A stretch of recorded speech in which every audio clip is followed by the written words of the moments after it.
Hello again. In the past videos, you've heard me touch on a number of subjects. Since that time, I've taken those topics and put them into a roadmap for Rancho Palos Verdes. The first point is basically to provide continuity with progress. We can't forget the past. Our general plan, our goals reports were well written, served us well, and that theme must continue with changes, but not massive overhauling. The second point is to put the residents back into the process. We need the residents to identify the theme of what we're doing and then develop that rather than the other way around, where the city presents alternatives and the residents only get a choice of those alternatives. The third is that the city needs to follow its own development code. We ask applicants to go through a planning commission and meet a development code that admittedly is stringent, but it's appropriate to our city. Yet the city has not followed it in some instances. We need to be sure it follows the same process to avoid some of the mistakes as the parking lights, for instance, in Point Vicente Interpretive Center. The next one is to review our capital improvements. There are two parts to that. The infrastructure is one, very important, and then the amenities are another. We have just begun providing amenities for our youth, which is very important, but we can't forego and forget the infrastructure that we have. The problems are very pressing: San Ramon sewer, storm drains, and the like. In speaking about putting things together and themes, we need to review our fee structure.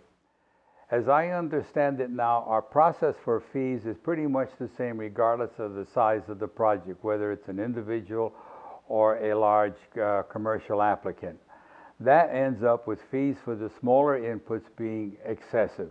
We need to look at that process and tailor it so that it fits the process. When it comes to our employees, I'd like to see an educational incentive program be expanded.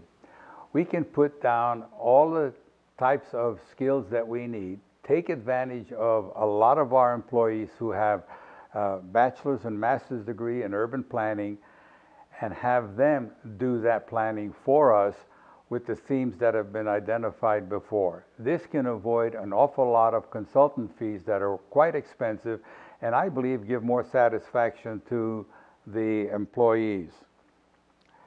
Speaking of satisfaction for employees, we need to make sure that when an applicant comes in, the employees at the planning counter actually give them all of the information up front, day one, with the appropriate emphasis of how important they are.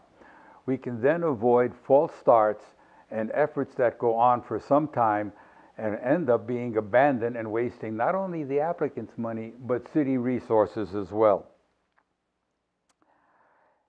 One thing that has been a common thread lately has been transparency.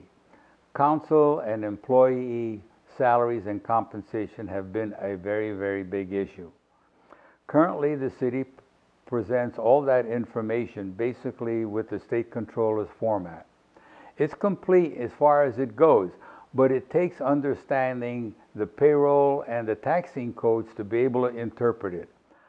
I propose that we take and put a simple one together that can be understood by everyone, and you don't have to be a taxing expert to understand it, which would include not only the compensation, but the benefits as well. Lastly, we need to begin addressing Portuguese Bend Slide.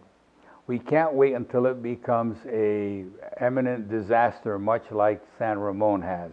If we do, it will become a disaster. I propose a 6-point plan, basically over a long period of time, taking one piece at a time that we can afford, and eventually getting to the point with dealing with that problem. The first step would be to do some additional geology to identify where all the water is coming from. We have some, but it's incomplete. Once we know that, then we can deal with it by building an interceptor drain to drain that water out. We need to drain that water before it gets into the slide. You cannot empty a tub if you leave the faucet running. We've got to cut off the faucet. Once that's done, the slide will tend to slow down and dewatering wells will last longer and will not fail as quickly as they do now, and will become more effective in then removing the water that is there. After that's in process, we need to avoid the surface water from getting into the slide as well. And that's basically some grading to fill the fissures to avoid that surface water intrusion. We could also look at the feasibility of sewer systems to get rid of the septic tanks and leach fields which put water into the system. Once that is done, then we can take a look at the last remaining element, and that's the erosion of the surf zone. There, we're removing the dirt from the surf line, removing the buttressing that provides, and ending up with more of that silt going downstream. This can be done because it's been done in other places with an artificial reef.